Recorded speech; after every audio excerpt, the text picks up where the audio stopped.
একবেলা তুমি আমাদের বাড়িতে থাকবে আর একবেলা তুমি তোমার মেয়ের বাড়িতে থাকবে।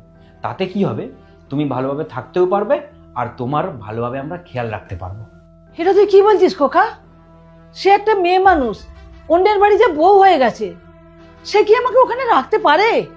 নিশ্চয়ই পারবে মা, তুমি তো একবার বোনের সাথে কথা বলে দেখো। আর তাছাড়াও তোমার বৌমা এটাই চায়। যে মা তোকে কষ্ট করে পৃথিবীর আলো দেখালো, যার জন্য তুই হাঁটতে শিখলি, যার জন্য তুই এত বড় হলি, আজ তোর বাড়িতে সেই মার আশ্রয় নেই। আর ভুলে যাস না, তোরাও একসময় বাবা মা হবি। আর ভগবান না করুক তোদের এই দিনটা ফিরে আসুক, তাহলে তোরা মেনে নিতে পারবি তো? না আসলে তোর বৌদির কথায়। বৌদি যা বলবে সেটাই তুই শুনে নিবি? এই বাড়িটা, এই সংসারটা কে চালায়, বৌদি না তুই? তোর এটা ভাবা উচিত ছিল যে এটা তোর মা, তার প্রতি এরকম চিন্তা ভাবনা তোর আসে কি করে?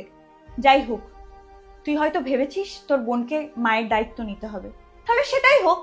আমি মাকে নিয়ে চলে যাচ্ছি, মা আমার সঙ্গেই থাকবে। কিন্তু একটা কথা আমি বলে যাচ্ছি, মা এই বাড়িতে কোনো দিনও আসবে না। না না মা, আমাকে ক্ষমা করে দাও, আমার অনেক বড় ভুল হয়ে গেছে।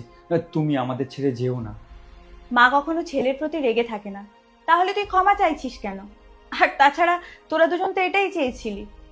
মা, চলো এখান থেকে।